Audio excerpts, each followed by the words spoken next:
பரிசுத்த நாமத்துக்கு மகிமை உண்டாவதாக. ஆதியாகமம் 3ஆம் அதிகாரம் 17ஆம் வசனம் வாசிக்கலாம். Let us turn to the book of Genesis chapter 3 and verse 17. பின்பு அவர் ஆதாமை நோக்கி, நீ உன் மனைவியின் வார்த்தைக்கு செவி கொடுத்து புசிக்க வேண்டாம் என்று நான் உனக்கு விலக்கின விருட்சத்தின் கனியை புசித்தபடியினாலே பூமி உன் நிமித்தம் சபிக்கப்பட்டிருக்கும். நீ உயிரோடு இருக்கும் நாளெல்லாம் வருத்தத்தோடே அதன் பலனை புசிப்பாய். Thou hast hearkened unto the voice of thy wife, and hast eaten of the tree of which I commanded thee, saying, Thou shalt not eat of it. Cursed is the ground for thy sake. In sorrow shalt thou eat of it all the days of thy life. ஆதியாகமம் 30ஆம் அதிகாரம் 27ஆம் வசனம். And also book of Genesis chapter 30 and verse 27. அப்பொழுது லாபான், உன் கண்களில் எனக்கு தயவு கிடைத்ததேயானால் நீ இரு, உன் நிமித்தம் கர்த்தர் என்னை ஆசீர்வதித்தார் என்று குறிப்பினால் அறிந்தேன். And Laban said unto him, I pray thee, if I have found favor in thine eyes, tarry, for I have learned by experience that the Lord hath blessed me for thy sake.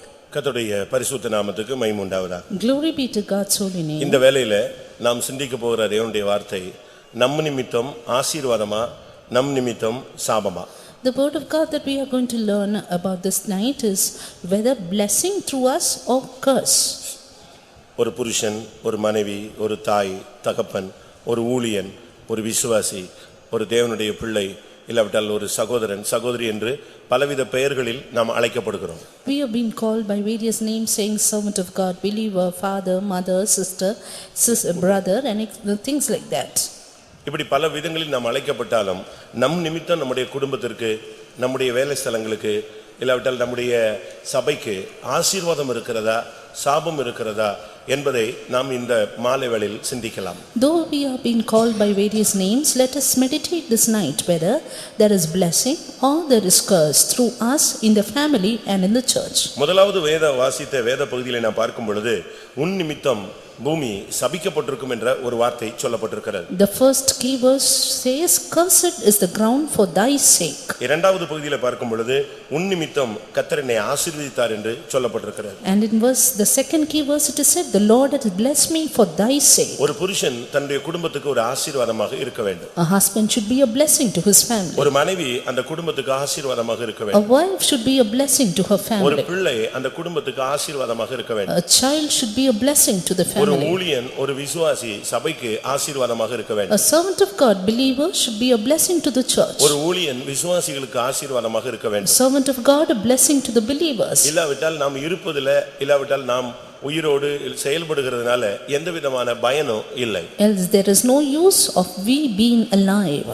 இப்போ நம் நிமித்தம் இந்த சபை, இல்லாவிட்டால் இந்த ஊர், இல்லாவிட்டால் நம்முடைய வேலை ஸ்தலம், நம்முடைய குடும்பம் எப்படி இருக்கிறது என்பதை நாம் சிந்திக்க வேண்டிய ஒரு நேரம். And this is the time we ought to think how the family, how the church of God, how the world is through us. சாராயின் நிமித்தம் பைபிள்ல சொல்லி இருக்கிறது, அங்கே பார்வோனுடைய குடும்பம் வாதிக்கப்பட்டதாக வேதம் சொல்லுகிறது. Because of Sarah we see Pharaoh's house was plagued. இப்படி வேதத்தில் நீங்கள் முழுவதுமாக ஆராய்ந்து பார்த்தால் சிலர் நிமித்தம் ஆசீர்வாதங்களும் சிலர் நிமித்தம் பயங்கரமான சாபங்களும் வந்ததாக வேதம் சொல்லுகிறது. Likewise throughout the word of God we see that there was curse through some people and there were blessings also because of the sake of some. இந்த மாலை வேளையில நாம் எப்படி இருக்கிறோம்?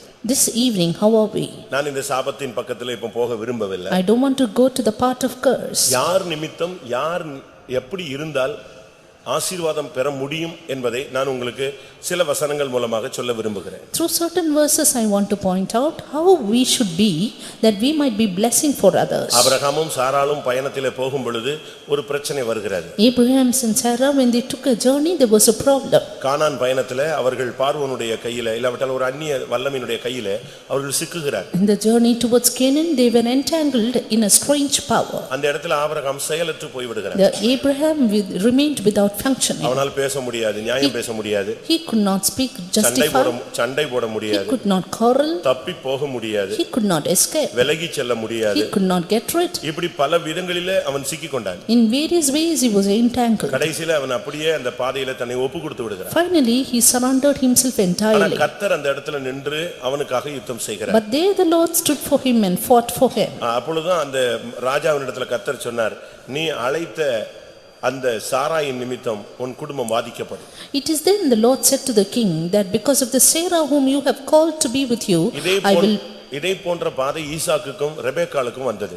And so were the paths given to Isaac and Rebekah. அப்படி வந்த பொழுது When that came, அந்த இடத்திலும் கர்த்தர் இறங்கி வந்தார். even there the Lord came down. அந்த இடத்திலும் கர்த்தர் பேசினார். The Lord spoke. நீ அழைத்த பெண்ணின் நிமித்தம் நீ செத்தாய். Because of the woman whom thou hast called, you will die. இப்படி எல்லாம் கர்த்தர் அந்தந்த இடங்களிலே அநேகரை எச்சரித்து அநேகர் நிமித்தம் உள்ள போராட்டங்களை அவர் வெளிப்பட வேதத்திலே நான் பார்க்க முடியும். Yes, in various places we see the Lord warned many people because of certain people and finally they ended up in problem. இன்றைக்கு நம்முடைய வாழ்க்கை எப்படி இருக்கிறது? Today, how is our life? நம் நிமித்தம் குடும்பத்துக்கு ஆசீர்வாதம் இருக்கா? Is the family blessed for our sake? நம் நிமித்தம் சபையில ஒரு ஆசீர்வாதம் இருக்கா? Is the church blessed for our sake? நம் நிமித்தம் குடும்பங்கள்ல ஒரு முன்னேற்றம் இருக்கா? Is there a progress in our family because of us? நீங்களே யோசிச்சு பாருங்க. Just think. நம் நிமித்தம் என்னெல்லாம் நடக்குது, என்னெல்லாம் நடக்க கூடாது, எதெல்லாம் நடந்துகிட்டு இருக்கு என்ன நீங்க சிந்திச்சு பாருங்க. What should happen, what should not happen, but what is actually happening because of us. இப்படி பல இடங்கள்ல நாம் பார்க்கும் பொழுது, Yes, when we look at certain many places. இன்னைக்கும் கூட அநேகர் நிமித்தம் சபைக்கு ஆசீர்வாதம் உண்டாகிறது. Even today this church is blessed through many. இன்னைக்கு அநேகர் நிமித்தம் சபையில பிரச்சனைகள் வருகிறது. And there are problems created in the church because of the sake of others. நீங்க எந்த கூட்டம் என்பதை இல்லாவிட்டால் நாம் எந்த கூட்டம் என்பதை நாம் இப்ப சிந்திக்கணும். But let us meditate to which group we belong to. உன் குடும்பத்துக்கு நீ ஒரு ஆசீர்வதிக்கப்பட்ட ஒரு ஆளா இல்ல உன் குடும்பத்துக்கு நீயே சாபத்துக்குரிய ஒரு ஆளா? Are you the one blessed in your family or are you the one point of curse in your family? வருஷக்கணக்கா நாம் இந்த சபையில இருந்துட்டு இந்த சபைக்கு ஒரு ஆசீர்வாதமா இல்ல ஒரு குடும்பத்துல ஒரு 70 வருஷமா இருந்துட்டு அந்த குடும்பத்துக்கு ஒரு blessing-ஆ இல்லனா என்ன பயன்? Years together remaining in a church, 70 years together remaining in a family, if there is no blessing, what is the use of it? இன்றைக்கு நாம் இதை கொஞ்சம் சிந்திக்கலாம். Today let us think about it. நாம் யாரா இருந்தால் ஆசீர்வாதம் கிடைக்கும்? Who should we be that there might be blessing? நான் ஒரு 5 பாயிண்ட் வைக்கிறேன். 5 points for it. அது போதும் என்று விசுவாசிக்கிறேன். And I think it is enough. அநேக பாயிண்ட்கள் இருக்கிறது. Many points are there. ஆனா நமக்கு பக்தி விருத்திக்கு எதுவாக இந்த நேரத்துல நம்ம கொஞ்சம் எடுத்துக்கலாம். But just these 5 for our edification. உங்கள் நிமித்தம் பிரச்சனை இருக்கு, வியாதி இருக்கு, வாதம் இருக்கு, சாபம் இருக்கு. இப்ப நான் அதுக்குள்ள போக விரும்பல. அது ஒரு சுத்திகரிப்பு பாதை. There is a path of sanctification because of which you may go through a path in which you will be a curse to others. 1. ஆதியாகமம் 26:24. Genesis 26 verse 24. அன்று ராத்திரியிலே கர்த்தர் அவனுக்கு தரிசனமாகி, நான் உன் தகப்பனாகிய ஆபிரகாமுடைய தேவன், பயப்படாதே, நான் உன்னோடே கூட இருந்து என் ஊழியக்காரனாகிய ஆபிரகாமின் நிமித்தம் உன்னை ஆசீர்வதித்து உன் சந்ததியை பெருக பண்ணுவேன் என்றார். And the Lord appeared unto him the same night and said, I am the God of Abraham thy father. Fear not, for I am with thee, and will bless thee and multiply the seed for my servant Abraham's sake. ஈசாக்கினிடத்துல ஒரு வார்த்தை கிடைக்கிறது. A promise given to Isaac. வாழ்க்கையில வாக்குவாதங்கள், பிரச்சனைகள் இதுல சிக்கி அவன் தவிக்கிறான். He was perplexed in problems and in anxieties. ஏனென்றால் ஆபிரகாம் தோண்டி வைத்த எல்லா துறவுகளையும் பெலிஸ்தர்கள் மண்ணள்ளி போட்டு மூடிவிட்டார். Because Philistines had stopped all the wells of Abraham. இவைகளுக்கு மத்தியில தான் அவன் போய் கொண்டிருக்கிறான். And he was going amidst these. இப்பொழுது கர்த்தருடைய வார்த்தை ஒன்று வருகிறது. And now the word of the Lord is to him. ஆபிரகாமின் நிமித்தம் நான் உன்னை ஆசீர்வதிப்பேன். For the sake of thy father Abraham I will bless thee. இன்னும் சொல்லப் போனா Yet more to say. Abraham இப்ப இல்ல. Now Abraham is not there. Abraham மரித்த பின்புதான் இந்த காரியங்கள்லாம் நடக்கிறது. He is already dead and gone. ஆனா And now கர்த்தர் சொல்லுகிறார், ஆபிரகாமின் நிமித்தம் நான் உன்னை ஆசீர்வதிப்பேன். And now the Lord says, for thy servant Abraham's sake I'll bless you. அப்படினா என்ன அர்த்தம்? What does it mean? விசுவாசத்தின் நிமித்தம் நீ ஆசீர்வதிக்கப்படுவாய். Because of faith you shall be blessed. Abraham என்று சொன்னால் விசுவாசத்தினுடைய ஒரு அடையாளம். Abraham is a symbol of faith. அவன் தேவனுடைய சிநேகிதன் என்று அழைக்கப்பட்டான். He was called the friend of God. மற்றொரு பகுதியில அவன் விசுவாசத்தின் தகப்பன் என்று அழைக்கப்பட்டான். On the other hand, the father of faith. ஒரு குடும்பம் ஆசீர்வதிக்கப்படணும்னா முதல்ல அந்த குடும்பத்துக்கு இல்லாவிட்டால் அந்த ஊழியக்காரனுக்கு இல்லாவிட்டால் அந்த விசுவாசிக்கு விசுவாசம் தேவை. For a family to be blessed, the servant of God or the believer first of all needs faith. வேதத்துல எத்தனையோ வாக்குத்தத்தங்கள் இருக்கிறது. There are many promises in the word of God. But எல்லாமே பலிக்கும்னு நினைக்கிறீங்களா? But do you think everything will prosper? Bible என்ன சொல்லுகிறது? What does the Bible say? யாருக்கு இது பலிக்கும்? To whom will it prosper? சொல்லுங்க. விசுவாசிக்கிறவனுக்கு அது பலிக்கும். To those who believe, it shall அப்ப prosper. விசுவாசத்தின் நிமித்தம் தான் உனக்கு ஆசீர்வாதம். Therefore, it is because of faith you will be உங்களுடைய blessed. விசுவாசம் எந்த தன்மை உள்ளது?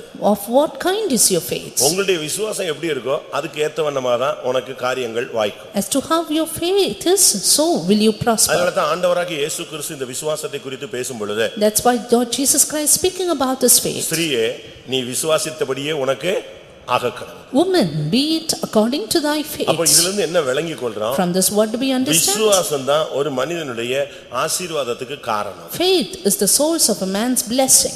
நீ ஒரு சரியான தேவனுடைய விசுவாசியாக இருந்தா உன் நிமித்தம் உன் குடும்பம் இல்லாவிட்டா உன் சபை இல்லாவிட்டா உன்னுடைய தொழில் எல்லா பகுதியிலும் ஆசீர்வதிக்கப்படும். If you are a proper believer, for thy sake, your family, your church and in your business place, everything will be blessed. காமனா நம்ம எல்லாருக்கும் பெயர் பிலீவர்னு.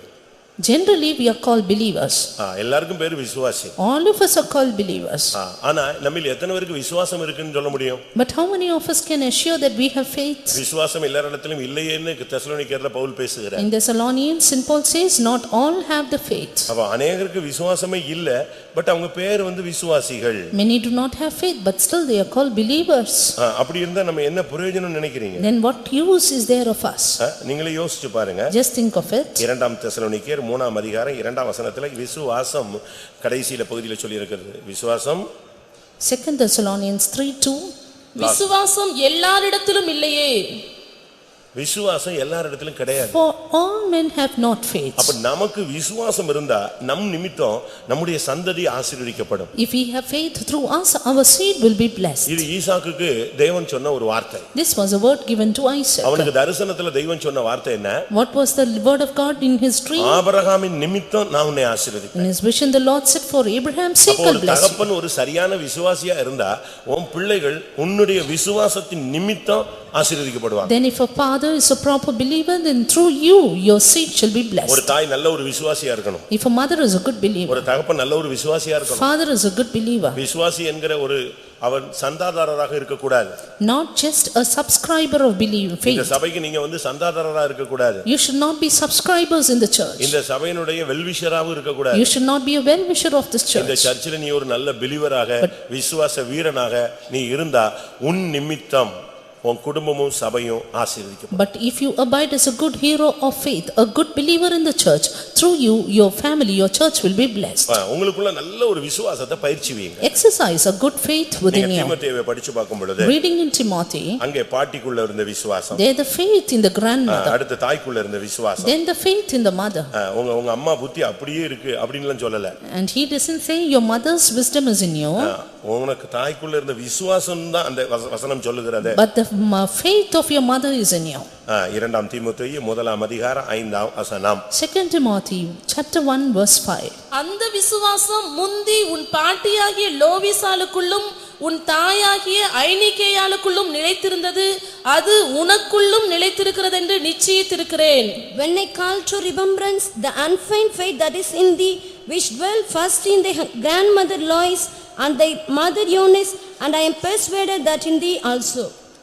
ஏன்னா உனக்குள்ள இருக்கிற விசுவாசம் மாயமற்ற விசுவாசம் என்று அதுக்கு முந்தின வசனத்துல பேசுகிறார். The verse before he says the faith that is in you is unfeigned. உன்னில் உள்ள விசுவாசம் மாயமற்ற விசுவாசம். Faith that is in you unfeigned. அது உன் பாட்டிக்குள்ள இருந்தது. It was in thy grandmother. உங்க அம்மாக்குள்ள இருந்தது. It was in your mother. இப்போ உனக்குள்ளேயும் அது வந்துருச்சு. And now in you also.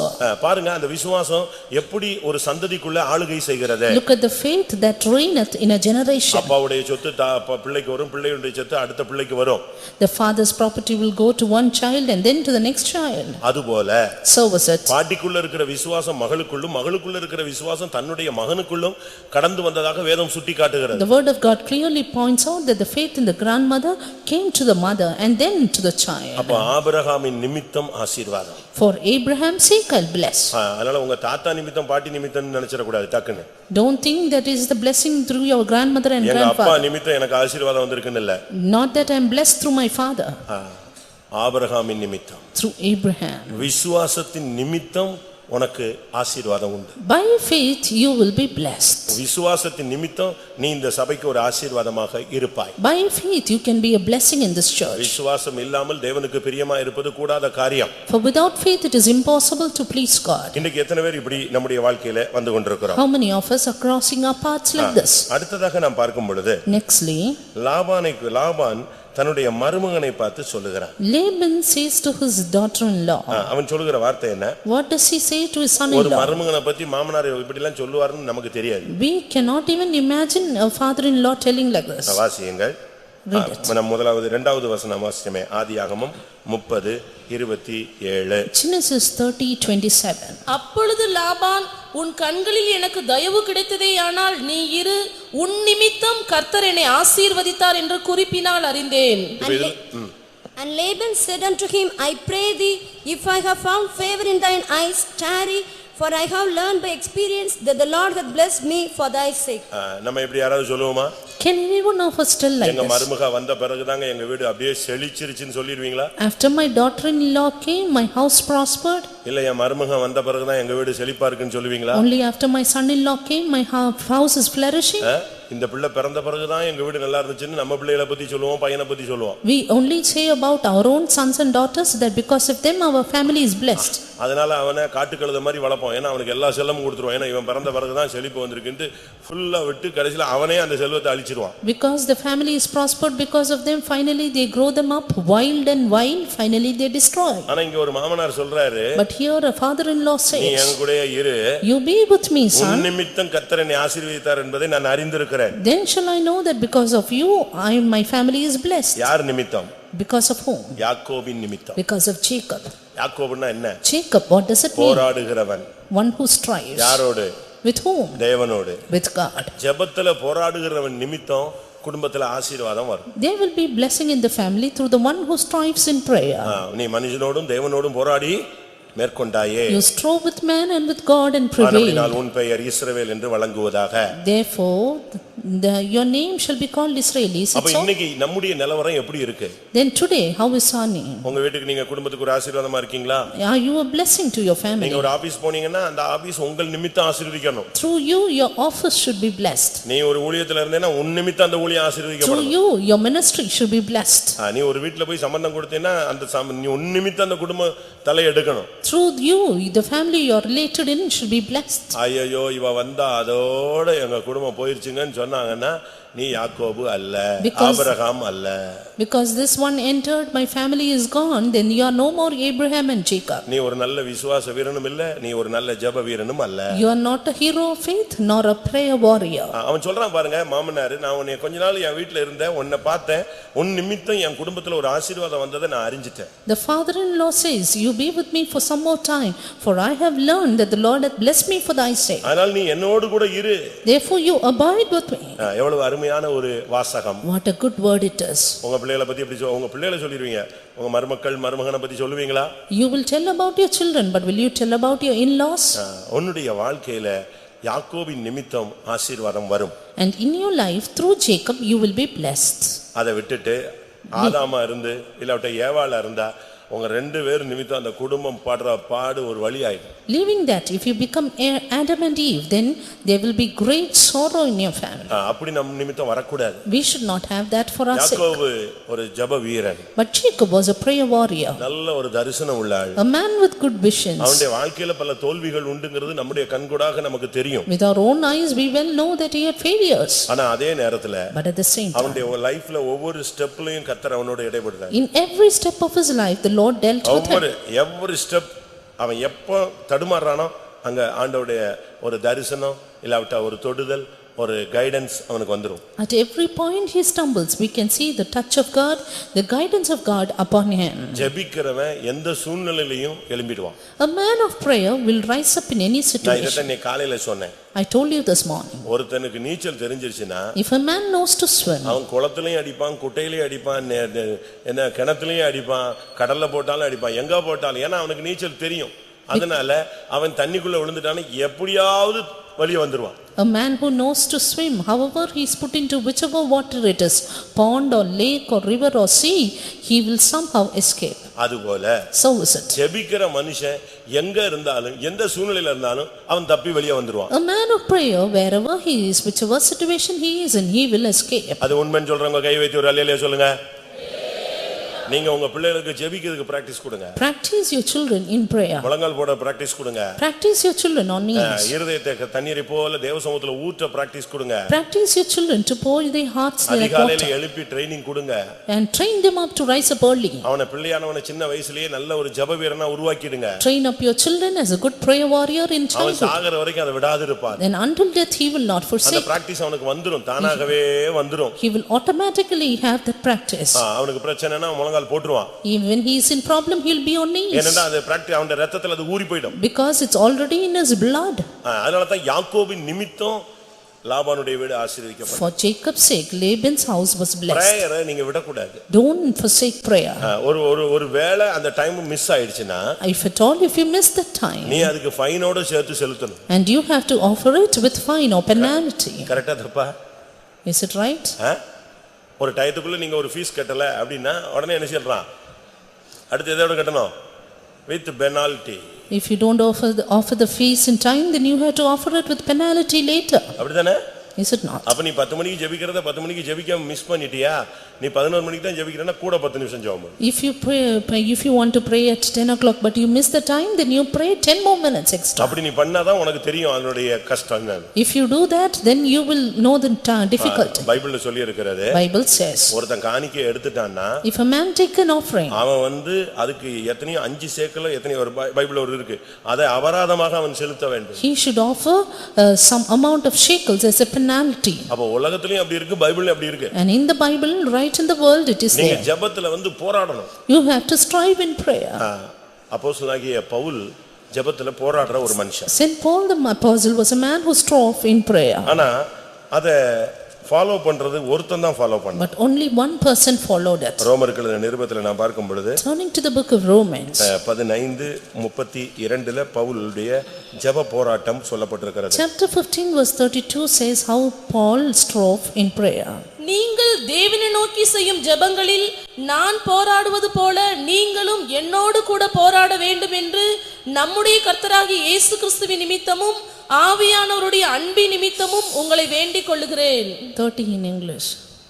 Now I beseech thee, brethren, for the Lord Jesus Christ's sake and for the love of the Spirit, that ye strive together with me in your prayers to God for me. ஜெபத்துல போராடுற ஒரு practice இங்கே பவுலுக்கு இருக்கிறது. Paul had a practice of striving in prayer. ஆனா அவன் கூட இருந்த अनेகர் அத பயிற்சி வைக்கல. But many with him did not practice. அங்க தான் ஃபெயிலியர் ஆகுது. That was the failure. ஆனா என்ன நடந்தது? But what happened? கொலோசியர் 4ஆம் அதிகாரம் 12ஆம் வசனத்தை பார்க்கும் பொழுது, Turning to Colossians chapter 4 and verse 12.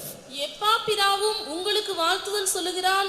உங்களை சேர்ந்தவனும் கிறிஸ்துவின் ஊழியக்காரனுமாகிய இவன் நீங்கள் தேவனுக்கு சித்தமானவைகள் எல்லாவற்றிலும் தேறினவர்களாயும் பூரண நிச்சயமுள்ளவர்களாயும் நிலை நிற்க வேண்டும் என்று தன் ஜெபங்களில் உங்களுக்காக எப்பொழுதும் போராடுகிறான். Epaphras, who is one of you, a servant of Christ, saluteth you, always laboring fervently for you in prayers, that ye may stand perfect and complete in all the will of God. தன் ஜெபங்களில் எப்பொழுதும் அவன் போராடுகிறான். Laboring fervently for you in prayers. இதிலிருந்து என்ன விளங்கிக் கொள்றோம்? From this what do we understand? ஜெப வாழ்க்கையின் நிமித்தம் தான் குடும்பங்கள் ஆசீர்வதிக்கப்படும், சபை ஆசீர்வதிக்கப்படும். Families and church are blessed through a prayer life. ஒரு ஊழியக்காரனுடைய பிரேயர் எப்ப குறையுதோ அவனுடைய ஊழியத்தினுடைய ஷைனிங் குறையும். When the prayer of a servant of God comes down, then the shine, his brightness in the ministry comes down. எழுதி வச்சுக்க. Write it down. எப்போ ஒரு ஊழியக்காரியினுடைய ஜெபம் குறையுதோ அவங்க ஊழியத்துல இருப்பாங்க, சாகர வரைக்கும் அவங்க அதுக்கு தானே வந்திருக்காங்க. பட் என்ன இருக்காது? ஷைனிங் இருக்காது. When the prayer life of a servant of God comes down, they may abide in the ministry because they are come for that, but they will not have that shine or the polish in the ministry. தேவன் அவங்களை எடுத்து use பண்ண மாட்டார். The Lord cannot use them. அதுதான் அதுல உள்ள drawback. That is the drawback. நல்லா நீங்க புரிஞ்சுக்கோங்க. Understand well. அதுபோல So is ஒரு it. விசுவாசி ஜெபிக்காம போனான்னா, If a believer doesn't pray, அவன் பூர்ணத்தை சந்திக்க முடியாது. he cannot reach perfection. அது ஒண்ணுமே அந்த ஜெபத்தினுடைய அந்த நிலவரம் இல்லைன்னா பெர்ஃபெக்ஷன் அவனுக்குள்ள வராது. And if he doesn't have that prayer life, he will not have perfection. ஏனென்றால் ஜெபம் ஒரு மனுஷனுக்கு இல்லன்னா அவன் லைஃப்ல வளர்ச்சியே இருக்காது. தண்ணி ஒரு செடிக்கு தண்ணி ஊத்தலனா எப்படி இருக்கும் அது? Because without prayer life he will now have no growth in him. If a plant is not watered, அது வளர்ச்சி இல்லாம அப்படி கரண்ட் போய் அப்படியே நிக்கும்னா பச்சையா இருக்கும், அப்படியே தான் நிக்கும். it may be green but it cannot grow further. அதனால தான் பவுல் பேசுறார், நான் நட்டேன் இன்னொருத்தன் என்ன செஞ்சான்? நீர் பாய்ச்சினான். That is why St. Paul says, I planted, another watered. நான் நட்டேன், அப்போலோ நீர் பாய்ச்சினான். அதுக்கு பிறகு தான் தேவன் என்ன செய்ய முடியும்? விளையிற வேலையை செய்ய முடியும். I planted, Apollos watered, but it is God who makes the increase. ஜெபம் இருந்தாதான் கர்த்தர் விளைய செய்யற வேலையை செய்ய முடியும். Only if you have prayer life, God can cause you increase. ஜெபம் இல்லன்னா பூரணமோ வளர்ச்சியோ இல்லாவிட்டா விளைச்சலோ உண்டாகாது. If you have no prayer life, you will have no perfection, no growth, no increase. Laban இத நல்லா பாத்துக்கிட்டான். Laban knew it well. லாபானுக்கு பையங்க இருந்தாங்க, பொண்ணுங்க இருந்தாங்க. He had sons and daughters. ஆனா அவங்களெல்லாம் அவன் ஆசீர்வதிக்கப்படலங்கிறது நல்லா அவனுக்கு தெரியும். But knew well that they were not blessed. இவன் உள்ள வந்தான் பாருங்க. But when Jacob came in, இந்த வானத்தின் வாசலை பார்த்த ஆளு உள்ள வந்தான். when the man who saw the way to heaven came in, ஏணியை பார்த்து உச்சியில இருந்து கர்த்தருடைய சத்தத்தை கேட்டவன் வீட்டுக்குள்ள வந்தான். when the man who saw the ladder to heaven and God on the top came in, கர்த்தரோடு பொருத்தனை பண்ணின மனுஷன் வீட்டுக்குள்ள வந்தான். when the man who made the vow with the Lord came in, இது தேவனுடைய வீடே அல்லாமல் வேறல்லன்னு சொன்னவன் வீட்டுக்குள்ள வந்தான். when the man who came in who said this is none else but the way of தான் God, கையில உள்ள எண்ணெயை வச்சு ஒரு கல்லை அபிஷேகம் பண்ணானே அவன் வீட்டுக்குள்ள வந்தான். when that man who anointed the stone with the oil came in, அதுக்கு பிறகுதான் அந்த வீட்டுல ஒரு செழிப்பு உண்டானது. then came the prosperous அப்ப nature. இதுல இருந்து என்ன விளங்கிக் கொள்கிறோம் What do we பிரியமானவர்களே? understand, beloved, from this? நம்முடைய ஜீவியத்துல நாம் விசுவாச வீரர்களா இருக்கணும். இரண்டாவது ஜெப வீரர்களாக இருக்கணும். In our life we need to be heroes of faith and warriors of prayer. அடுத்ததாக Nextly, 2 சாமுவேல் 2 Samuel 6 அதிகாரம் chapter 6 11 12. verse 11 and 12. கர்த்தருடைய பெட்டி கித்தியனாகிய ஓபேத் ஏதோமின் வீட்டிலே 3 மாதம் இருக்கையில் கர்த்தர் ஓபேத் ஏதோமையும் அவன் வீட்டார் அனைவரையும் ஆசீர்வதித்தார். தேவனுடைய பெட்டியின் நிமித்தம் கர்த்தர் ஓபேத் ஏதோமின் வீட்டையும் அவனுக்கு உண்டான எல்லாவற்றையும் ஆசீர்வதித்தார் என்று தாவீது ராஜாவுக்கு அறிவிக்கப்பட்டது. அப்பொழுது தாவீது தேவனுடைய பெட்டியை ஓபேத் ஏதோமின் வீட்டிலிருந்து தாவீதின் நகரத்துக்கு மகிழ்ச்சியுடனே கொண்டு வந்தான்.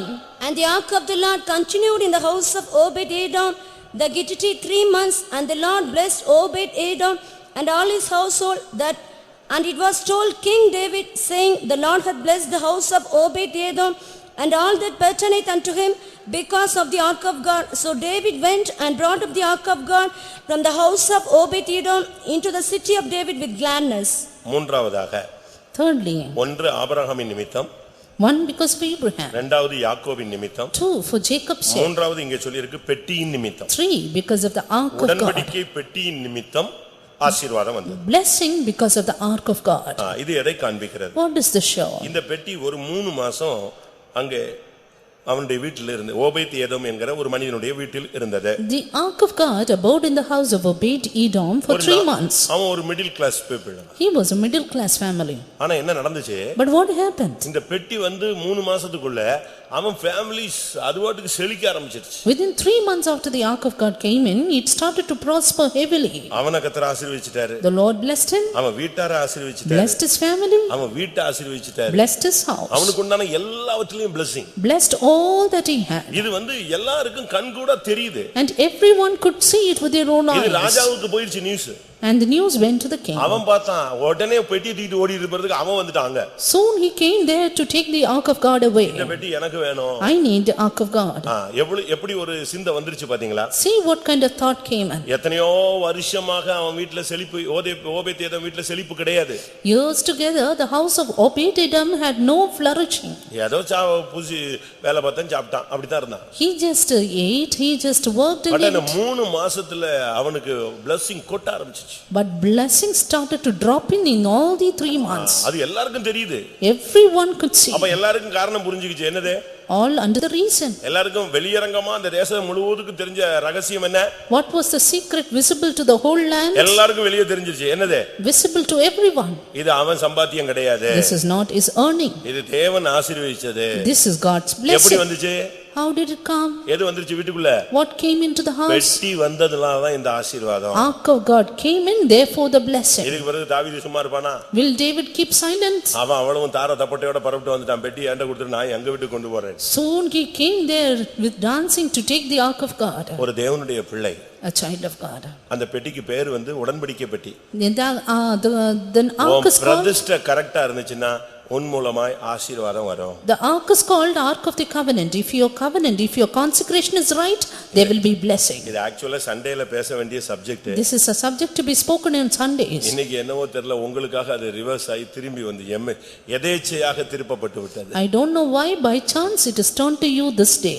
எதிர்பாராம மெசேஜ் வந்து கிராஸ் ஆயிடுச்சு. By chance the message crossed. எதுக்கு இத சொல்றேன்னா, Why I tell you this is பெட்டியின் நிமித்தம், because of the ark of உன்னுடைய God. பிரதிஷ்டை நிமித்தம் தான் உனக்கு ஆசீர்வாதம். Yes, you will be blessed through your consecration. அதாவது குடும்பத்துல பிரதிஷ்டை பண்ணுவாங்க அப்படி இல்ல. நான் சொல்றேன் செல்ஃப், உன்னுடைய தனிப்பட்ட பிரதிஷ்டை முக்கியம். Your personal consecration is what implies.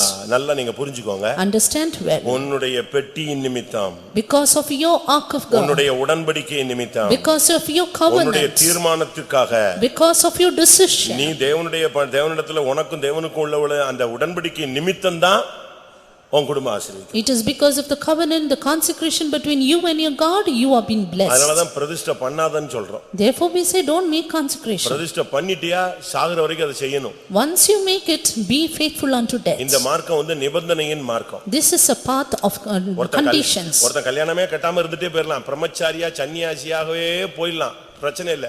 கல்யாணம் கட்டிட்டு பிரிஞ்சான்னா தான் சிக்கல். A man can remain as a hermit all the days of his life.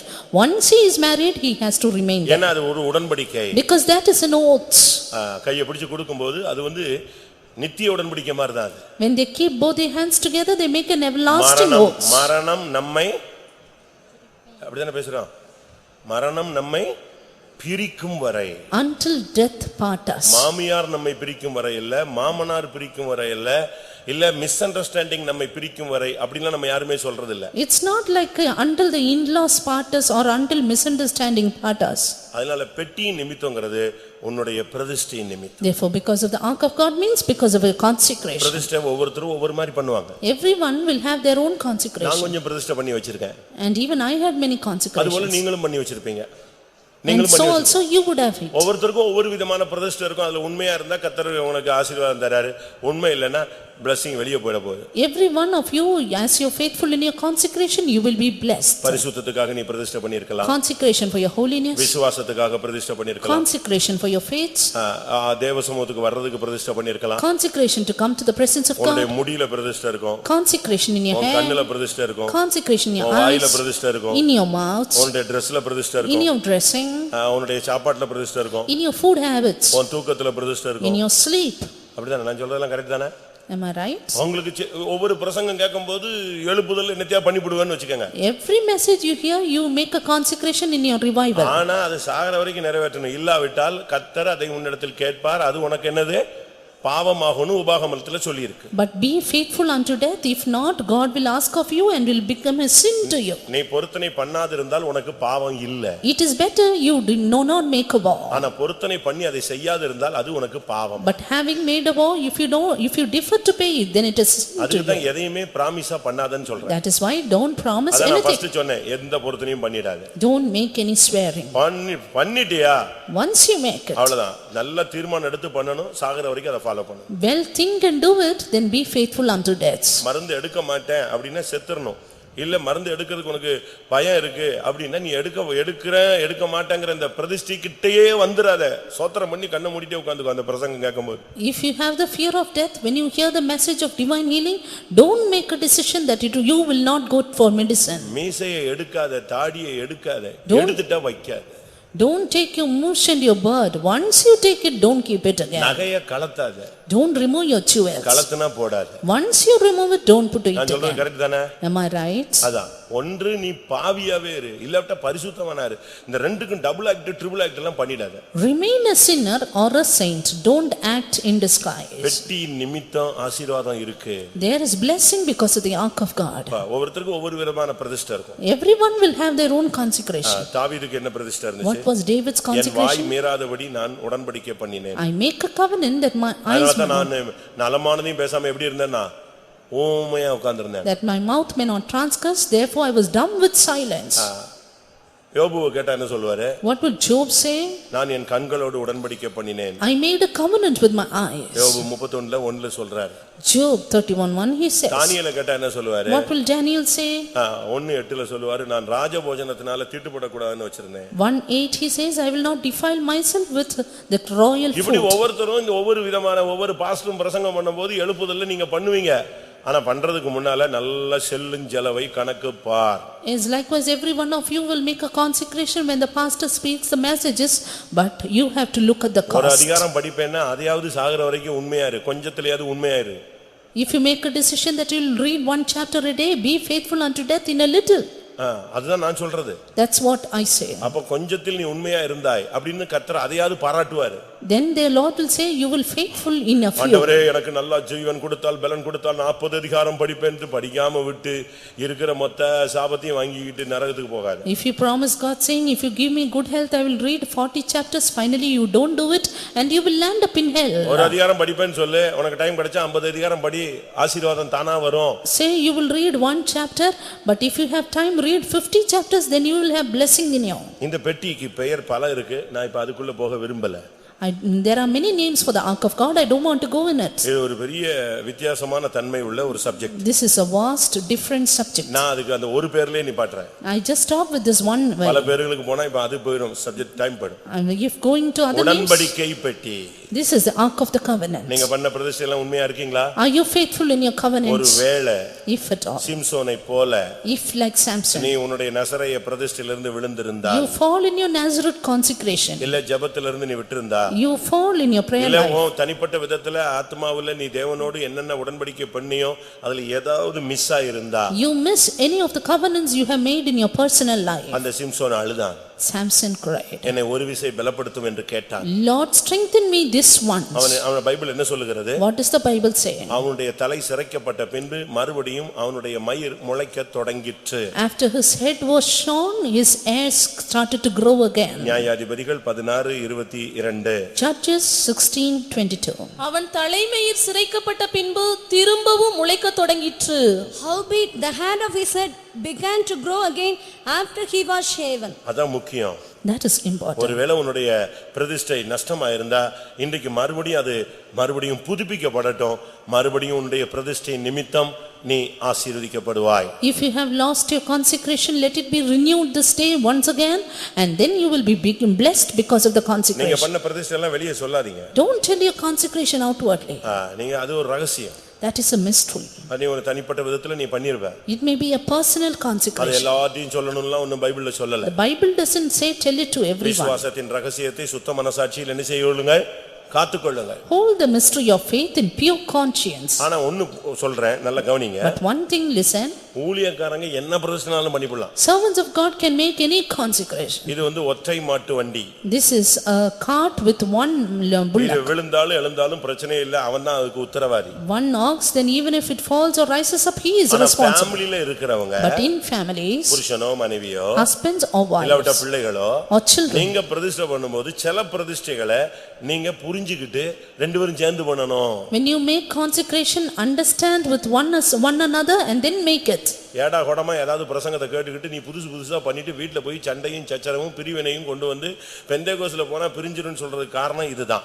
Hearing the new messages, when you make consecrations out of your own decision, there will be problem and quarrel in the house and division thereby. அப்படி அறிவில்லாமல் அனுபவம் இல்லாமல் வேதத்தின் ஆழம் தெரியாமல் ஏதாவது ஒரு பிரதிஷ்டை நீ பண்ணி இருந்தால், without any awareness, without knowing the depth of the word of God, if you have made consecrations like that, அந்த பிரதிஷ்டைகள் மாற்றப்படலாம். you can change it. அப்படின்னு பைபிள்ல இருக்கு. That's what the Bible says. ஒரு பிள்ளை விவாகமாகாத ஒரு பிள்ளை தெளிவற்ற இல்லாவிட்டால் சரியான இல்லாத ஏதாவது மிஞ்சின காரியங்கள் பிரதிஷ்டை பண்ணா அதை தகப்பன் மாற்றலாம். And a child with no good knowledge, if he has any consecration made, then the father can change it if he is not clear. அதுபோல ஒரு மனைவியோ புருஷனோ அவங்களுடைய வாழ்க்கைக்கு உடையறக்கூடிய இல்லாவிட்டா புரிந்து கொள்ளாத தெய்வீகத்துக்கு மாறான குடும்ப ஐக்கியத்துக்கு விரோதமான சில பிரதிஷ்டைகள் பண்ணினால் அதை புருஷனோ மனைவியோ மாற்றலாம் பைபிள்ல இருக்கு. So is it the Bible says if a husband or wife make a consecration which will bring in misunderstandings, then he can change it. இத நீங்க சத்தியத்துல நீங்க சரியான விதத்துல விளங்கி வீட்ல போய் உட்கார்ந்து படிச்சுக்கங்க. Understand the truth properly. ஒன்று விசுவாசத்தின் நிமித்தம், because of faith. இரண்டாவது உன்னுடைய ஜெப ஜீவியத்தின் நிமித்தம், for prayer life's sake. மூன்றாவது உன்னுடைய பிரதிஷ்டையின் நிமித்தம், because of your consecration. நீங்க ஒரு பிரதிஷ்டை பண்ணணும். Make a consecration. ஆண்டவருடைய சமூகத்துல வசனங்களை கேட்கும் பொழுது உங்களுடைய தெய்வீக வாழ்க்கைக்காக நீங்க சில காரியங்கள் எல்லாம் பலிபீடத்துல வச்சு தான் ஆகணும். As you hear the word of God, you need to place certain things upon the altar for divine consecration. தேவ சித்தத்துக்கு மாறா உள்ளதெல்லாம் பலிபீடத்துல வைக்கணும். கர்த்தர் உன்கிட்ட பேசுவாரு. Everything that is contrary to the will of God, keep it upon the altar, the Lord will speak to you. அந்த விஷயத்துல நீ காது கேளாதவன் போல கண்ணு காணாதவன் போல போக கூடாது. You should not remain as the one who is deaf and dumb. கர்த்தர் பேசும் பொழுது நீ அந்த பிரதிஷ்டையை பண்ணு. When the Lord speaks, make the consecration. உன்னை அதுக்கு உட்படுத்திக்கொள். Indulge yourself in that. அடுத்ததாக நாம் பார்க்கும் பொழுது Nextly, ஏசாயா தீர்க்கதரிசன புத்தகத்துல when we turn to the book of Isaiah the prophet, என் ஊழியக்காரர் நிமித்தம் நான் அதை அழிக்காமல் காப்பேன். I will not destroy it but save it for my servant's sake. ஏசாயா 65:8. 65:8. கர்த்தர் சொல்லுகிறது என்னவென்றால், ஒரு திராட்சைக் குலையில் ரசம் காணப்படும்போது அதை அழிக்காதே, அதிலே ஆசீர்வாதம் உண்டென்று சொல்லுகிறபடி நான் என் ஊழியக்காரனின் நிமித்தம் அனைத்தையும் அழிக்காதபடி செய்வேன். Thus saith the Lord, as the new wine is found in the cluster, and one saith, destroy it not, for a blessing is in it, so will I do for my servants' sakes, that I may not destroy them all. அதில ஆசீர்வாதம் உண்டு. There is blessing in it. அப்படி நான் காணப்படும்போது and we are found like that. என் ஊழியக்காரன் நிமித்தம் அதை அழிக்காதபடி செய்வேன். For my servant's sake I will not destroy it. நாலாவது ஊழியர்கள் இல்லாவிட்டா ஊழியம். That is the servants of God or the ministry. அது நீங்க சத்தியத்தை புரிஞ்சுக்கணும். Understand the truth. ஒரு திராட்சை குலையில் ரசம் உண்டு என்று காணப்படும் பொழுது when the wine is found in a cluster, என் ஊழியக்காரன் நிமித்தம் நான் அழிக்க மாட்டேன். For my servant's sake I will not destroy it. தேவன் சோதோமை அழிக்க தன்னுடைய தூதர்களோடு வந்தபோது when God came with his angels to destroy Sodom, தூதர்கள் சோதோமை நோக்கி போய்விட்ட பின்பு when the angels went towards Sodom, ஆபிரகாமும் தேவனும் நிக்கறாங்க. Abraham and God were there. அப்போ அவர் சொல்றாரு, then he said, நான் அந்த தேசத்தை அழிக்கிறதுக்கு அனுப்பியிருக்கேன்னு சொல்றேன். I am sent my angel to destroy. அப்ப நீதிமான்கள் இருந்தா அழிப்பீங்களா? Then he said, if the righteous are there, will you destroy? அப்ப அவர் சொல்றாரு, நீதிமான்கள் இருந்தா அது நிமித்தம் நான் என்ன செய்ய மாட்டேன், பட்டணத்தை அழிக்க மாட்டேன். He said, if there is one righteous man, I will not destroy the city. அதுபோல so is it. உன் குடும்பத்துல ஆசீர்வாதம் இருந்தா, if there is blessing in your family, அது அழியாம இருக்கணும்னா உனக்கு ஒரு ஊழியத்தின் ஆவி இருக்கணும். that you may not be destroyed, you need a spirit of service. உன்னுடைய ஊழியர்கள் நிமித்தம் அதை ஆசீர்வதிப்பேன். because of your servants I will bless them. உன் ஊழியர் நிமித்தம் அதை அழிக்காதபடி காப்பேன். and because of my servants I will preserve them from destruction. அதனால தான் நம்முடைய அமைப்புல நம்ம ஊழியர்கள் என்கிற அமைப்பை நம்ம வேத வசனத்தின் அடிப்படையில் ஏற்றுக்கொள்கிறோம். that is why in our system, in our mission, we accept this gospel of servant. நமக்கு ஞானம் இருக்கு, வேத அறிவு இருக்கு, நமக்கு பரிசுத்தம் இருக்கு, தெய்வீகம் இருக்கு. ஆனாலும் நாம் இந்த சீஷத்துவத்தை இல்லாவிட்டால் அப்போஸ்தல அனுபவங்களை நாம் ஃபாலோ பண்றோம். காரணம் என்ன? தேவன் ஏற்படுத்தி வைத்தது. we may have wisdom and knowledge and many other things to do, but because God has appointed this discipleship and apostleship, we do it. ஒன்று, நீ செய்கிற ஊழியத்தின் நிமித்தம் உனக்கு ஒரு ஆசீர்வாதம் உண்டு. one, for the ministry that you do, you have a blessing. கர்த்தருக்காக ஏதாவது ஊழியம் செய்றீங்களா? are you doing any service for God? ஏதாவது ஊழியம் செய்றீங்களா? are you serving God? பணத்துல, through your money, ஜெபத்துல, through your prayer, சரீர முயற்சிகள்ல, through your physical labor, முழங்கால்ல, your knees, ஏதாவது கர்த்தர் நிமித்தம் ஏதாவது ஒரு ஊழியம் செய்றீங்களா? anything that you do for God? Bible சொல்லுகிறது, ஒரு கலசம் தண்ணீர் கொடுத்தாலும் அதற்கு பிரதிபலன் இல்லாமல் போவதில்லை. Bible says even if you give a cup of water, you will not lack the reward. அந்த ஒரு பெண் என்ன செய்தாள்? what did the girl do? ஒரு துட்டுக்கு சமானமான 2 காசை அவ பெட்டியில போட்டா. she put in 2 mites which is of 1 farthing. அது தேவனுடைய கணக்குல உடனே அக்கவுண்டபிள் ஆயிடுச்சு. that was soon accountable in the sight of God. அப்படிதானே பைபிள் சொல்லுகிறது? is it not? அப்ப நம்முடைய ஒவ்வொரு காரியமும் அது ஒரு ஊழியமாக இருக்கணும். so every point of our life should be a ministry. பாய் போடுறது கூட ஒரு ஊழியம் தான். even the laying of mat is a ministry. நானும் விசுவாசியா இருந்தேன். I was a believer. ஒரு 5 years இருந்தேன். 5 years. இந்த 5 இயர்ஸ்ல All these 5 years, அதிகமா அந்த சர்ச்சில் பாய் போட்டது நான் தான் இருக்கேன். I put the mats so many days in my life.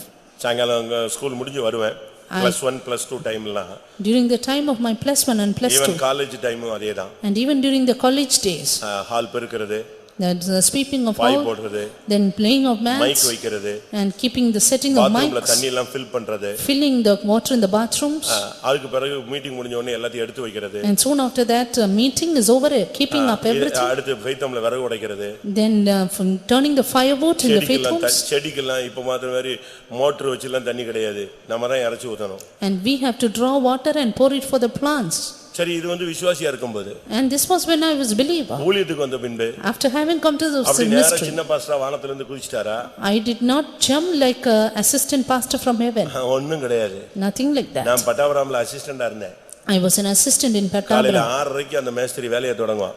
Morning 6:30 I begin the work of a அது பிறகு mason. எப்ப முடியும்னு ஆண்டவருக்கு தான் தெரியும். And only God knows when it will be over. நானும் இன்னும் 2 பையங்க தான் assistant. I and 2 other boys were doing that. ஜிப்பாலாம் கலத்தி போட்டுட்டு இறங்கிரணும். We put off the jubbas and then யாராவது we sisters going for work. விசுவாசிகள் கிராஸ் பண்ணாதான் சட்டை எடுத்து மாட்டுவோம். Only if any sisters come that way we'll put it on back. Full work தான். We will all the time work. Cement எல்லாம் இறக்கி முதுகுதுகெல்லாம் வெடிச்சு பிச்சிரும். We will load and unload cement. எங்களுக்கு அங்க அப்ப இருந்த பிரதர் என்ன பண்ணிட்டாரு, எங்கேயோ போய் நர்சரியில செடி வாங்கிட்டு வந்துட்டாரு.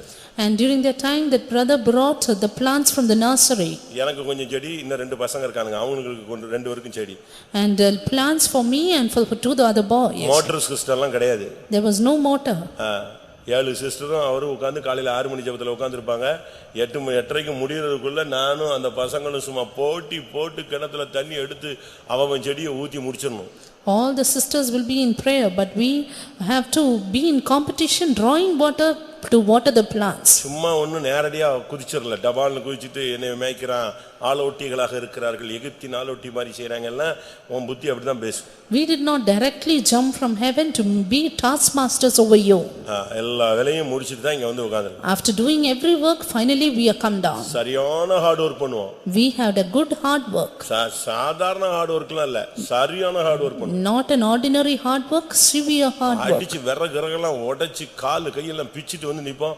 அதுக்கு பிறகு அடுத்த நாள் டியூட்டிக்கு போய்டுவோம். We used to break the firewood. We had been, our legs will be injured, but again to continue with the next day. நீ செய்யற ஊழியத்தின் நிமித்தம் உன் குடும்பம் ஆசீர்வதிக்கப்படும். For your ministry's sake, your family will be உன் சந்ததி blessed. ஆசீர்வதிக்கப்படும். Your seed will be blessed. ஏதாவது கர்த்தருக்குன்னு ஒரு வேலையை செய்ய. Do some work for the Lord.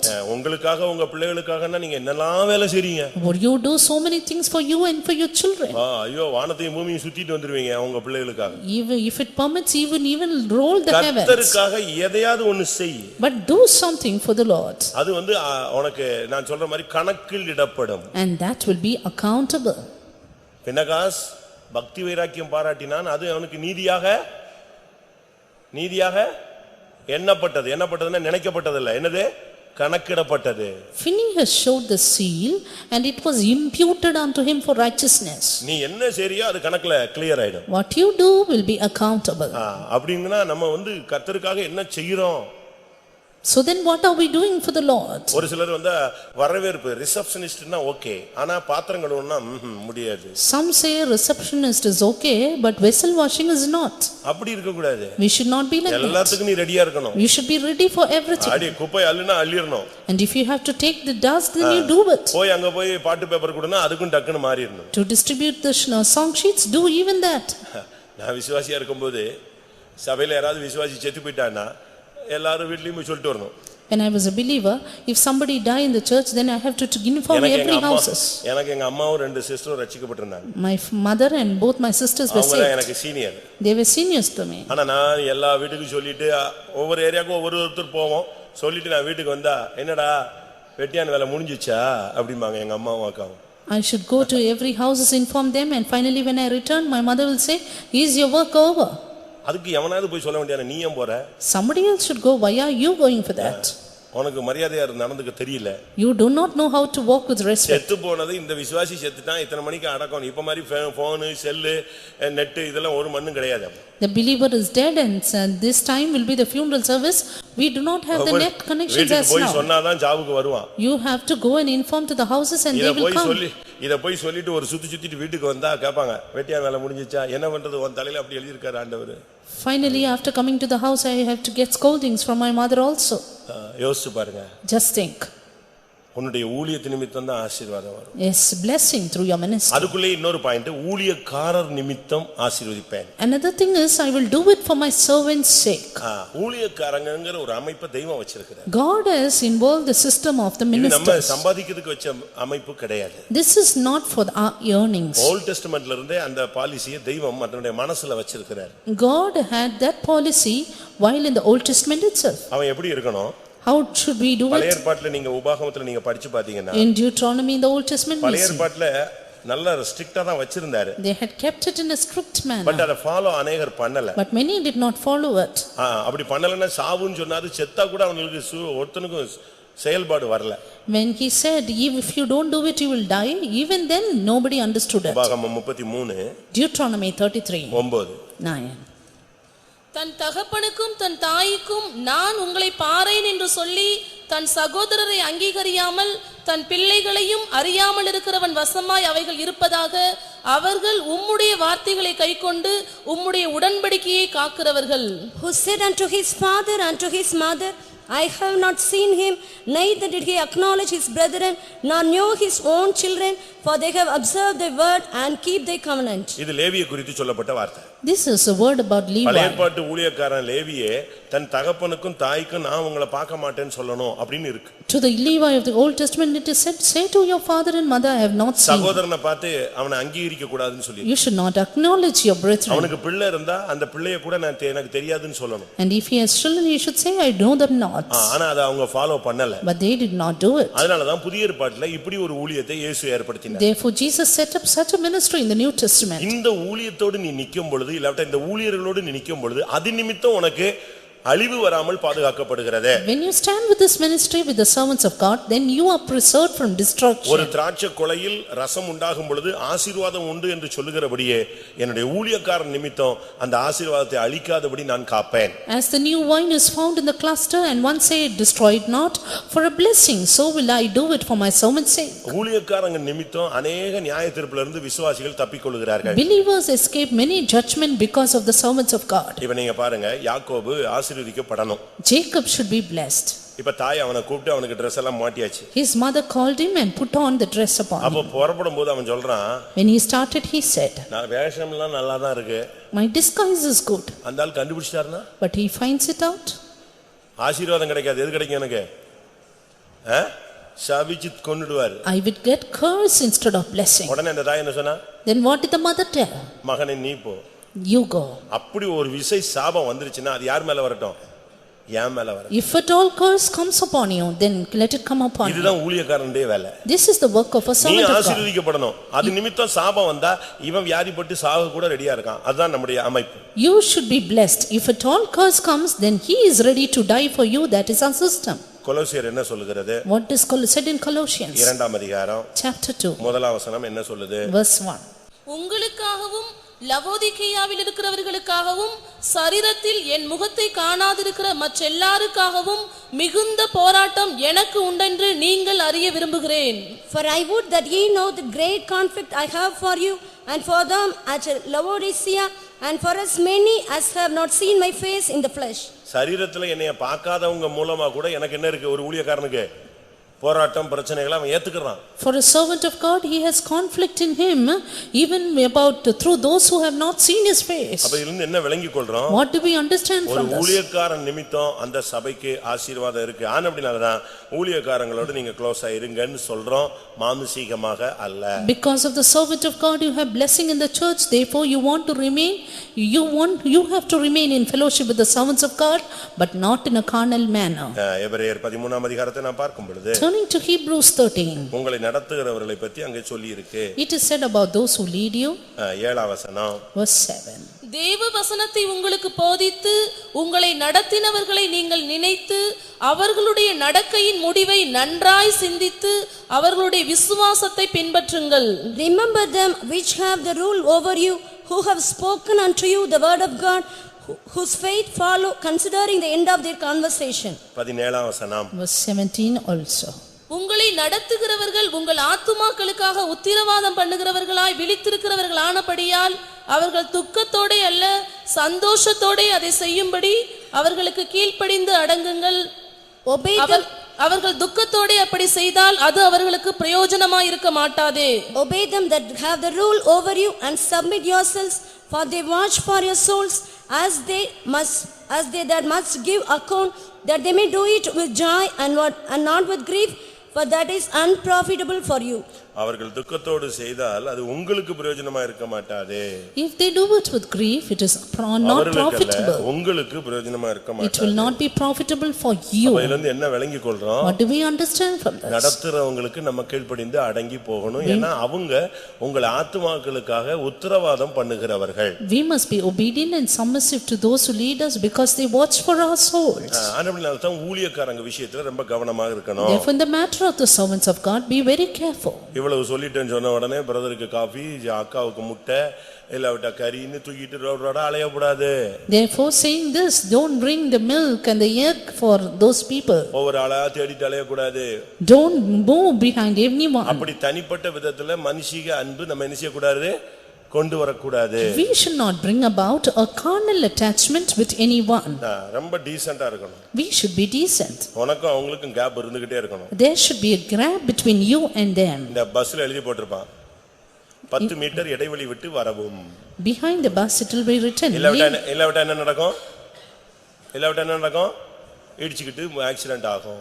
There will be accidents, so leave a gap of 10 meters. அதுபோல ஊழியக்காரங்க விசுவாசிங்க அந்த கேப்ப அழகா லிமிட்டா மெயின்டைன் பண்ணணும். So is it beautifully maintain the gap between the servants of God and believers. இல்லன்னு சொன்னா If not, அந்த ஆளுங்க மாறி போனவர்கள் இவங்க வரவே மாட்டாங்க. when they go on transfer, they will know, others will never more turn. அன்பு நம்ம வைக்க கூடாது. We should not have such a carnal love. நான் சென்னையில திருவள்ளூர்ல இருந்தேன். When I was in Tiruvallur in Chennai, ஒரு பெரிய சிஸ்டர் மாறி போயிடுச்சு. there was an elder sister who got transferred. அடுத்த வாரம் சாட்சி நேரத்துல பாத்தீங்கன்னா, And in the next week's testimony, அம்மா எழும்பி ஐயோ அவங்க எனக்கு தாய் மாதிரி, ஐயோ அவங்க போயிட்டாங்கன்னு ஒரே அழுது சாட்சி சொல்லிச்சு. a mother came and cried and told the testimony saying she was like a mother to me. என்னத்தையா போதுன்னு விட்டுட்டேன். And I said let her go. படக்குன அடுத்த ஒரு பிரதர் எழும்பினார், ஐயோ அந்த அம்மா எனக்கு தாயினார். நான் சொன்னேன், ஏய் நீ உட்காரியா நீ முதல்ல. Finally a next brother came and said that mother is like a mother to me. I asked him to sit down. உட்காரு. Go sit. சாட்சி உன் வாழ்க்கையில செய்த நன்மையை சொன்னா, இப்ப அந்த அக்கா என்ன ஆயிட்டாங்க, செத்தா போயிட்டாங்க, இன்னொரு ஊர்ல இருக்காங்க, நீ போனா போய் பார்த்துட்டு வா. செத்து போனாதான் சாட்சி சொல்லணும், நீ என்ன உயிரோடு இருக்கும்போது சாட்சி சொல்லு, உட்காருங்கள. I told him you have to testify only when one is dead and not when they are alive. கிறிஸ்துவின் மேல இருக்கிற அன்பை நீங்க எங்கேயுமே டைவர்ட் பண்ண கூடாது. Don't divert your love for Christ toward anyone. மரியாதை கொடுக்கணும். Give respect. பாசமா இருக்கணும். Be affectionate. அவங்களுக்கு கொடுக்க வேண்டிய கனத்தை செலுத்தணும். Give them the due respect. அது ஒரு காட்டு மரம். And that is a wild olive tree. ஊழியக்காரன் காட்டு மரம். The servants of God are wild olive trees. காட்டு மரங்களுக்குள்ள கிச்சிலி மரம் எப்படி இருக்கோ அப்படியே இதெல்லாம் தெரியாது. வேற ஏதாவது கர்த்தர் மேய்ப்பரா இருக்கிறார்னு சொல்லுவார். அப்போ என்ன அர்த்தம், இந்த காட்டு மரம் கிச்சிலி மரம்லாம் நிழல்ல உட்கார்ந்துக்கலாம், நீ போய் சாஞ்ச அங்க என்ன இருக்கு, ஒரு முள்ளு இருக்கு. And as the apple tree is among the trees of the wood, you can sit under the shadow but you cannot lean over it. நிழல்ல வாஞ்சிக்க. அவங்க ஜெபம் பண்ணுவாங்க, அந்த ஜெபத்துல உனக்கு சுகம் கிடைக்கும், அந்த ஜெபத்துல உனக்கு ஆசீர்வாதம் வரும், உன் பிள்ளைக்கு மீட்பு கிடைக்கும், எல்லாம் கிடைக்கும். அப்படி வாங்கிக்கிட்டு அவங்க போகும்போது அவங்களுக்கு செய்ய வேண்டிய கனத்தை மரியாதை செலுத்தி விட்டுறணும். They will have their prayer, and because of their prayer you can be blessed, you can be healed, you can get many other things, but soon when they leave them off. ஜெப தேவை இருந்தா அவங்களுக்கு contact பண்ணிக்கலாம். If you need prayer, then you can contact them. கடைசியாக Finally, ஆதியாகமத்தை நாம் பார்க்கும் பொழுது, turning to the book of Genesis, ரொம்ப சப்ஜெக்ட் இருக்கு, நம்ம இப்ப அதுக்குள்ள போக வேண்டாம். there are so many subjects, we need not go into all of that. நம்ம பக்தி விருத்திக்கு ஏதுவாக தான் இப்ப நம்ம பார்க்க போறோம். Just few things for our edification. யோசேப்பின் நிமித்தம் போத்திபாருடைய வீடு ஆசீர்வதிக்கப்பட்டது. Potiphar's life family was blessed because of Joseph. வாசியுங்கள் ஆதியாகமம் 39:5. Genesis 39:5. அவனை தன் வீட்டுக்கும் தனக்கு உண்டான எல்லாவற்றிற்கும் விசாரணைக்காரன் ஆக்கினது முதற்கொண்டு கர்த்தர் யோசேப்பின் நிமித்தம் அந்த எகிப்தியின் வீட்டை ஆசீர்வதித்தார். வீட்டிலும் வெளியிலும் அவனுக்கு உண்டானவைகள் எல்லாவற்றிலும் கர்த்தருடைய ஆசீர்வாதம் இருந்தது.